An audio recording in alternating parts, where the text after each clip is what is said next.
What is going on, everybody? Welcome back to another late night in the BrewLab with me, Lone Fox, your brewmaster in chief.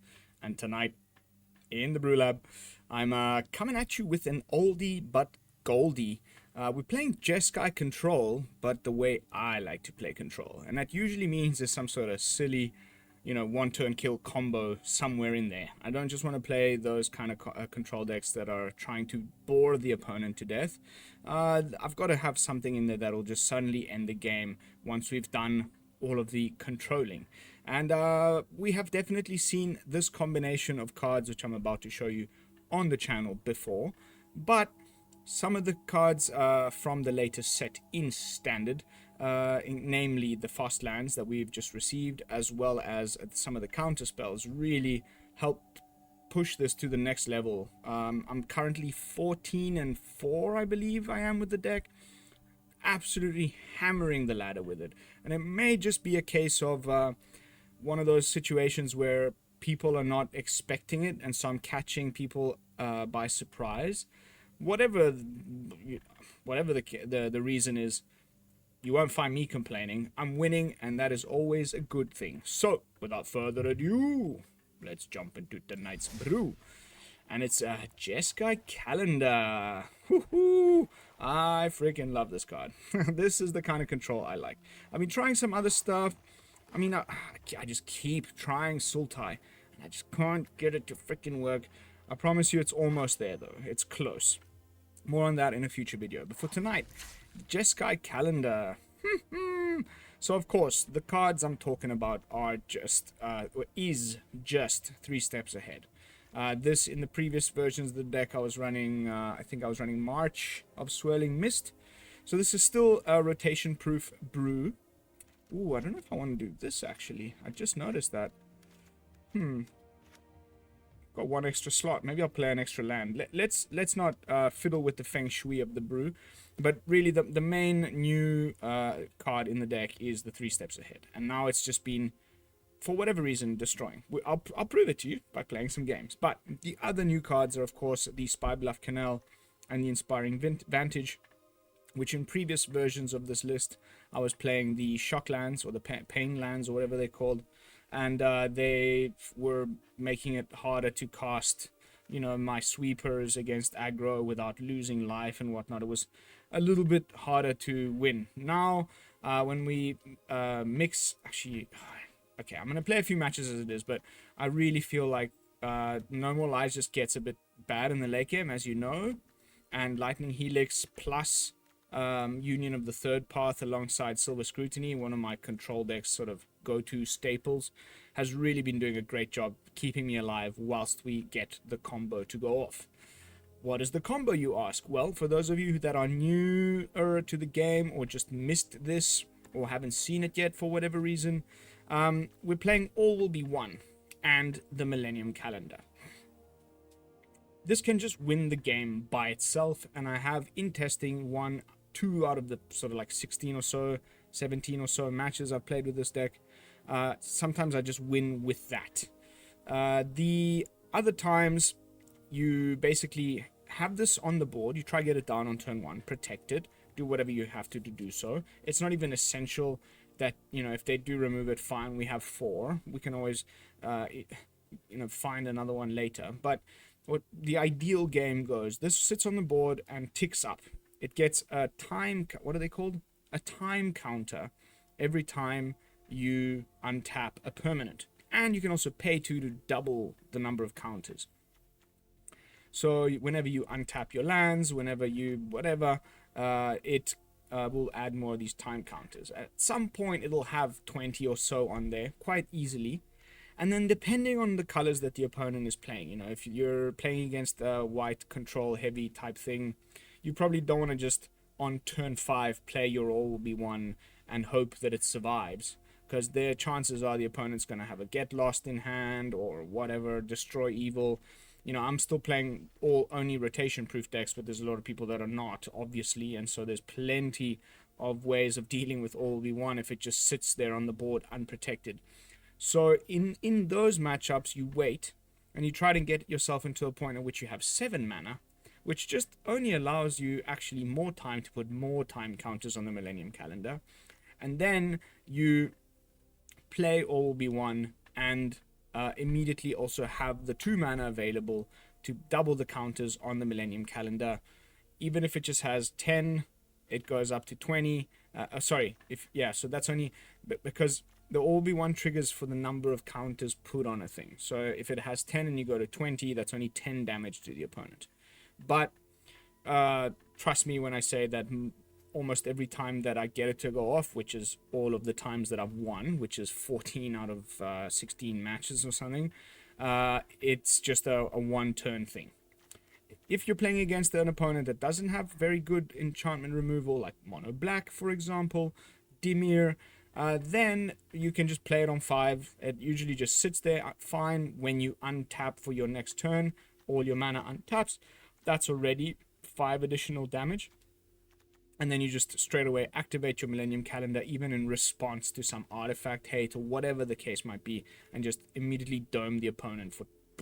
I've done 69 damage on the last game. I wish I'd gotten a screenshot. It was really nice. Yeah, that is the list. And mana base. We can talk about this forever. I think I would love to sort of crowdsource this problem, because I don't know, my mind goes when I look at these, but I've done my best to make it look as good as possible. There's a lot of like double pips, right? Double red. We really need to kind of have that double red against aggro like ASAP, but then we've also got a lot of double, we've got the double white for the Sunfall, and sometimes I just don't find it. I really think that the majority of the work that needs to happen on this deck isn't about these little things like I want to do like this, which we will do anyway, but it's more about figuring out the ideal mana base. So please help me out, let me know in the comments. But that is it. That is enough talking. I just wanted to point out that I have a Blast Zone, which is a land that can put counters. So if we lose the Millennium Calendar, but we still have All We Want, we can maybe dump all of our mana into a Blast Zone and just put charge counters and do some damage to things with the All We Want in the Blast Zone. Sneaky little bit of tech, and that is it. That is the brew. So let us jump into some games, see how the deck performs, and then if I need to make those little adjustments in the numbers of cards and things, we will do so on the fly, BrewLabifying as we go, and as we often do. Trying out a new microphone setting. I still haven't figured it out perfectly. I'm trying my best to stay still. I'm usually quite animated and like tapping away on the things, but oof, that is a spicy meatball. I think I'm gonna go for it. Doesn't really matter that you don't get the calendar down on 1. Okay. Orzhov obviously has artifact hate. Oh, tap land. That's great. Now we have counter magic available. I forgot to tap my land there at the opponent's end step. It's pretty dumb.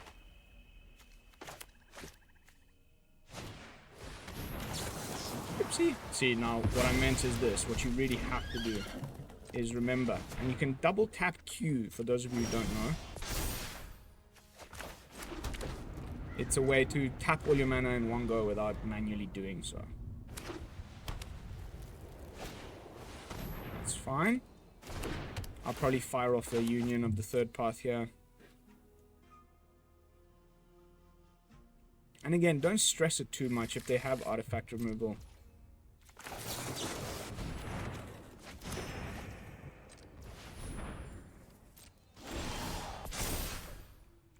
There we go.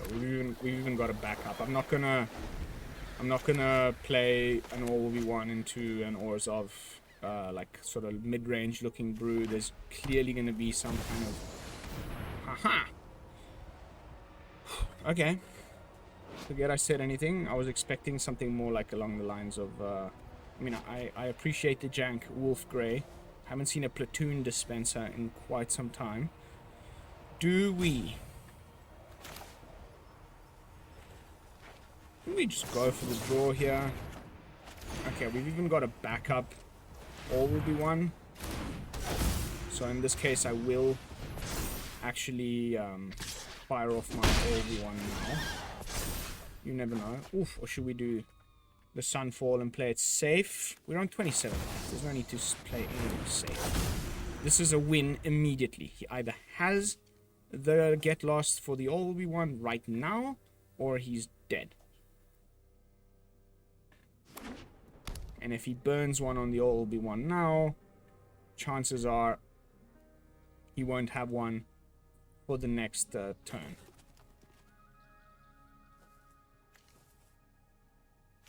Create a 1/1, pay 4 mana, makes a little 1/1. I mean, it's a cool card, but eh. See, now that I've been playing all these artifact things, this could be pretty interesting because it makes another artifact. So it seems a bit slow, but 6 toughness is juicy. 5 mana is a bit though. I think he's coming to realize how screwed he is. He may have like March of never mind. The opponent could see it coming. I wish he'd just let us do it because it's always really nice to see. So basically next turn we would have untapped 1, 2, 3, 4, 5. 5 damage to face, activate calendar, double the counters. It would have been another 27 damage. Boom, boom. GG. Took a calculated risk because we had backups of each of the win cons in our hand to try and reset up again, and the sweeper. And we were on 27 live. So that's what I meant in the introduction. Like, don't just mindlessly play out your all-v1 into open mana, into the colors that can deal with it, etc. Counter spells, you never know. Only do so if you think it's you know, the risk reward is a balanced situation. Wish I had blue, but I mean, again, it's a tough one. I mean, we can play a calendar straight away. We've got to get lost to deal with the first threat. I'm willing to risk it. We got the first win. Ooh. Okay. It's looking like Boros Convoke. Honestly, that would be the best because we don't have counter magic. Oh, never mind. A fellow Jeskai gamer.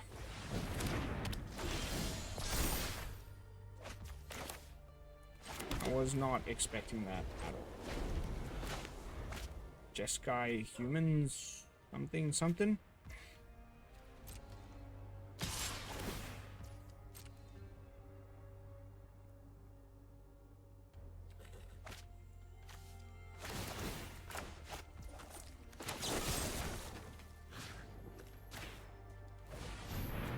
Let's see if he has counter magic. Hexproof. That's even better. Now, oh wait, it's not. That's terrible. Because we can't kill it with the freaking Brotherhood's end. That's disastrous. Disastrous.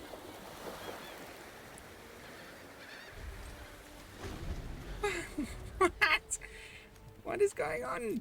Jeskai shenanigans. Trying to figure out exactly what shenanigans we're looking at here, but... Oh! Can't even counter it. So now we're just looking for Sunfall, honestly. Okay, a second blue would be nice. Probably just Demolition Field.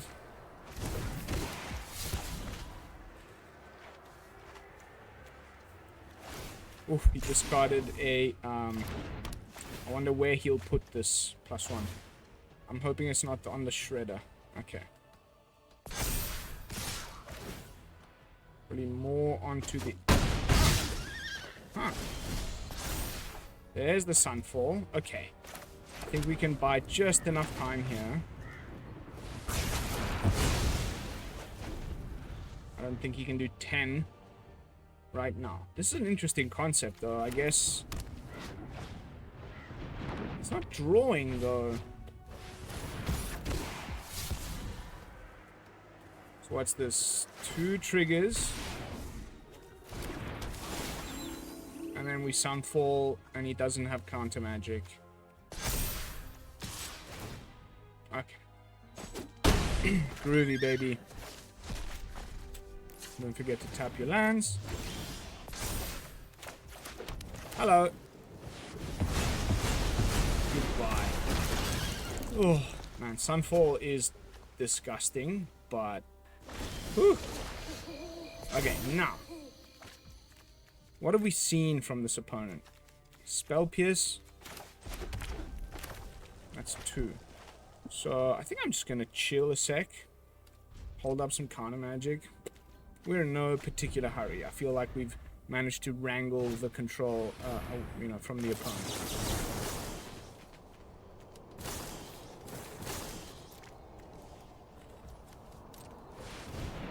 Let's see if he has a counter spell of his own. No? Okay. 3, 4. 1, 2, 3, 4, 5, 6, 7. Now we can't discard the land. I may want to draw some more. So let's just discard the Brotherhood's End.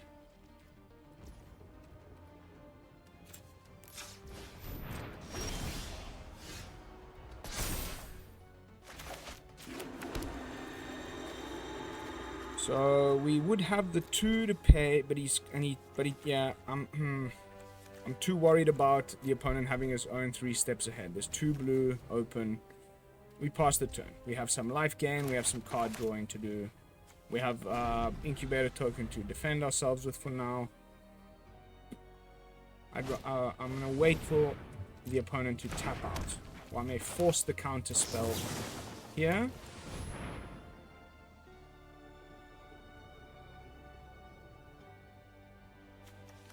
Tap out, please. Good enough.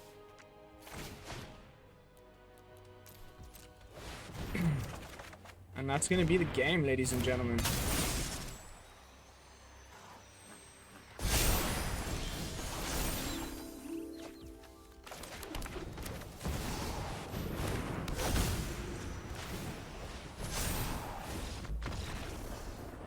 Bye. Oh, yes. I had so much fun. Thank you. Yes. Nice. Like, you know how much I love Proft. Great little addition in the Cryptomancer for some hexproof action. But I don't understand the inclusion of Inti. Discard one or more cards. Exile the top card. No. It's not helping the Proft. I guess the trample or just general filtering, but I don't think I would play. I haven't played Inti, guys. I don't know if anybody have noticed. It's not my kind of thing. Those type of effects where you're discarding and then you don't have the mana to cast what you discard and then it just gets exiled. Too risky. It's like just the card I needed and then now I have to exile it. I think the best place that I've seen for it is these Legends decks, these 4-color Legend decks that we saw at the Pro Tour, where because they're often discarding their channel lands from... Okay, we don't have the... See, this is where the mana base I go. Something's wrong. We need 2 red, we have no red out of 4 lands in the opening hand. Pretty iffy. But at least we have a normalize for the early bit. Oh, black. Black is just fine. So let's discard a... maybe exactly that, you know? Great. We aren't going to cast this on 3 anyway. Yes, we gave some information that we're Jeskai to the opponent. But that's really it.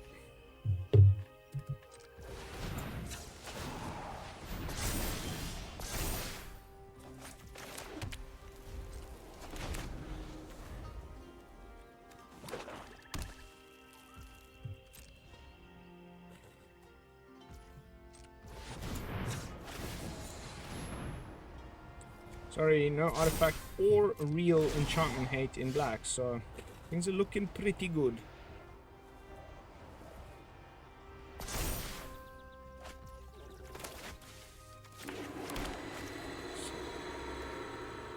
I've made sure, that's the one thing I did on purpose, that we have a much higher, you know, red land count than anything, because the only like thing that we have 2 of that are more than 2 of the same color pip is all we want in Brotherhood's End, and I want to make sure I cast that stuff.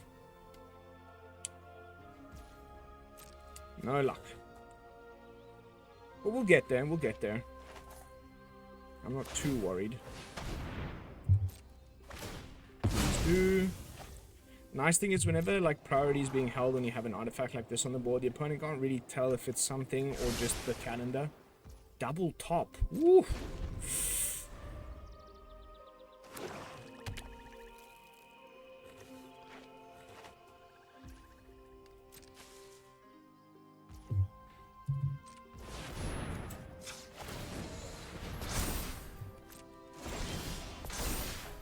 This is going to be one of those matches where I never find any red and we just win by, you know, Millennium Calendar because they don't have artifact hate. It's looking like it. Aha! Red. Oh my. At least we got Sunfall. The shuffler is fine, everybody. Nothing wrong with the shuffler here. Hey.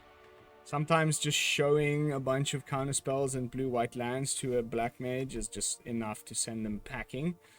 Even though we gave away the fact that we were... I mean, can you imagine getting that many of our 24 and not finding a single red when the vast majority of the lands tap for a red?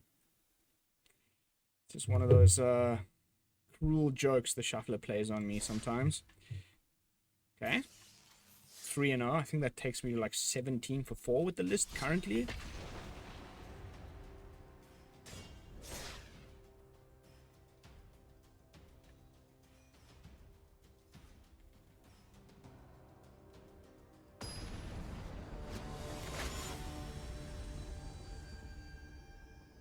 This seems like an Indonesian name or a Malaysian name. Dedek. Yes, please. Why not?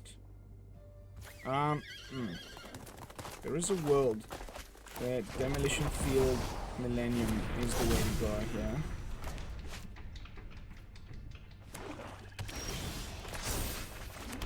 Brotherhood's End. Another double red.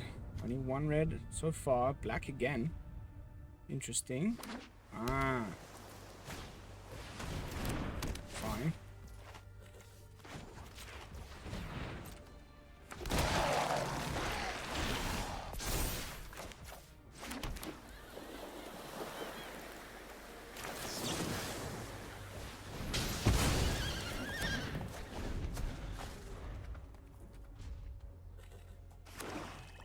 Please don't be stingy. Ooh. Good old zombos. Someone's jamming some zombies.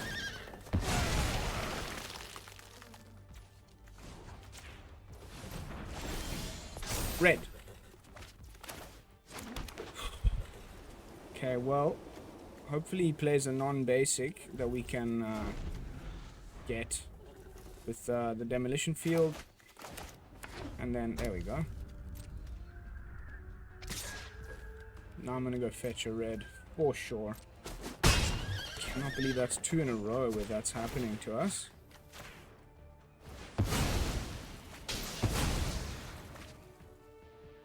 I'm worried about counter magic slightly. There's one of each basic in the deck. The counter magic I'm most worried about is that it's like a... Okay. I can take another bit of damage here, see what the opponent plays. We've got answers to any sort of creature-based thing that might come our way.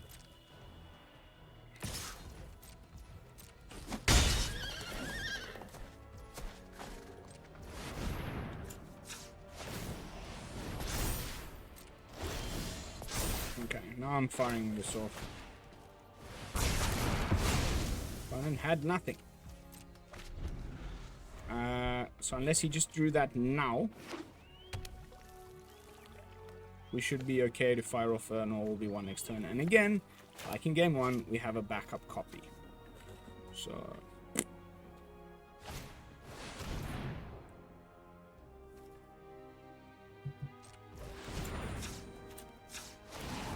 sure. It's probably playing the new, you know, Gissa or whatever. Now we're sure there's no counter magic.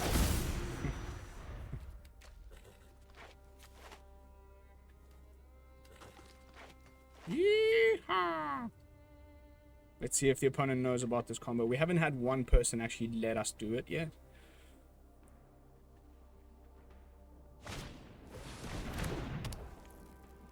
We need like a, I don't know, maybe a bounce spell. Like, I guess Otawara or something like that.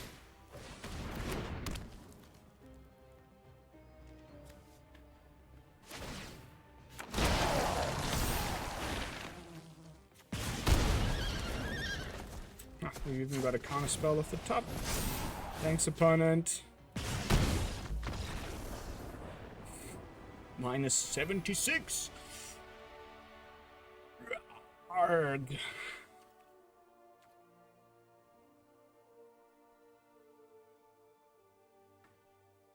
Trying not to tap my desk or wiggle my chair for the new mic.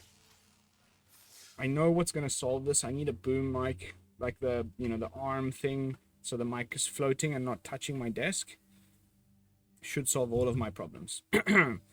So 26 minutes in, we're undefeated. We've done the thing. Maybe we should just look at some stats, honestly. A little bit of a shorter video tonight, guys. It's an older deck anyway, so there's nothing crazy and new. I think my main point for this particular video was just to prove to you that sometimes taking something a little older, whilst still remaining rotation proof, except for the lands, you can still put up some incredibly good results. So let me just pop open some statistics over here. I know you love those. Boop, boop, boop. 16 for 4. Has that already picked up the most recent one against? Yes. So 14 for 4 this last run, dude. Ah! Okay, and then I had a 2-0 run earlier, or, you know, when I first tested it out last night, I believe it was. 16 for 4 overall, 80% on the play, 79% on the draw. Destroying Dimir for obvious reasons. The few losses were like this Boros, one of the Boros guys just had the nut draw, destroyed me. Can't remember. Oh, this was like Tempo with the schooner. This was a Talia deck, and I didn't have the mana to sweep in time. And then just a mono red with a nut draw, and I was on the draw. So I mean, whatever. Peanuts when you look at the amount of wins. That is just really doing it for me, guys. I'm so happy that this is working. I'm going to make the deck visible for you all to go copy and enjoy, as always, and then we'll just quickly jump back in with some final thoughts. I think mostly about, let us see, like, look, if this is the type of control deck you like, it's definitely the type of control deck I like. Considering that everything is rotation proof except for the mana base, the stuff that will be rotating is the following: Eiganjo, Otawara, Sokenzan, Beach, Coast, Pass. I'm really excited to see what Bloom Burrow brings as far as mana, because the loss of these, this is from the second oldest set in Standard, the slow lands, or what are they called, the chill lands or whatever. These are going to be gone, and it's going to be a big vacuum. They're fundamental for many decks. I continue to have to play them right now, even though I'm trying my best to do rotation-proof videos, because they're just that good. And so, of course, also that can be said about these. I'm really happy that these are rotating. I'm bored playing with them, against them. The Legends deck is going to be so much worse because of them going. Lots of reasons why I can't stand the look of these anymore, but I just put them in because they're that good. But these ones, like, I have no problem with. They're not annoying me, they're not overplayed, they're not underplayed, they're just good, and they will be missed. So, gonna be interesting to see. What I don't know, let's say, like, one is more of a speculation, the other is more of a wish list. Speculation wise, I'm not the only one who's saying this. People are thinking maybe the pathways, some sort of new way of thinking about the pathways, because those were fantastic, if you guys remember the pathways.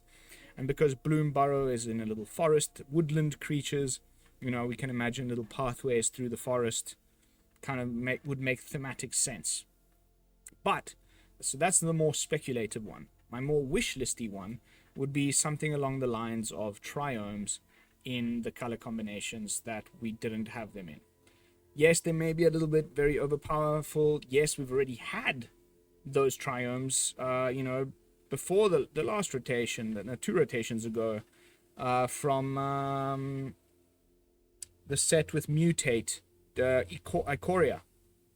And that's where they were actually called triomes. They're not called triomes in the Capenna ones, but so, you know, often when they reprint really powerful lands like that again, it's because they're like, yes, they'll affect standard, but they're also servicing people in the eternal formats, historic and explorer and pioneer and whatever.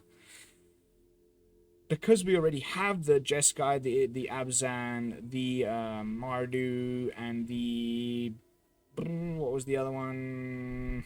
The Sultai in Ikoria. I don't think it'll happen in Bloom Burrow. But like I said, it's a wish list. Those are combinations of colors that I love more than the current ones that we have. And I'm really hoping that if not pathways, then maybe triomes in Bloom Burrow. Who knows? Let me know your thoughts in the comments. What do you think the new cycle of rare lands is going to be in August? I'm very, very excited. You know, aside from the fact that I'm a huge fan of little woodland creatures, and I think in general the flavor of the set's going to be phenomenal. All these like warrior mice. By the way, last thing, I promise, then I'm going to leave you. Who's who's read the Redwall series by, I think it's Brian Jacques, with Martin the Warrior and all the, oh my goodness, Salam and the Strawn and the freaking the moles and the badgers and the otters. They're all like different. It looks like they've been heavily influenced by that, and I would not be surprised if there isn't some sort of universes beyond Redwall, like or a little, what do they call them, those, I don't even, I follow all of those additional releases so little, I don't even remember what they're called. The secret layers, who knows. But that is it as far as this video, guys. I hope you all enjoyed it. Of course, as always, if you did, kindly consider subscribing to the channel, liking the video, leaving a comment down below, sharing it around for all your friends to see. All of those things really help me out and take very little of your time, and it would be really, I would be much appreciative of that. But that is it. I'll see you all in the next one with another fresh brew. And until then, this is Lone Fox from the BrewLab signing out. Peace, y'all. Woo!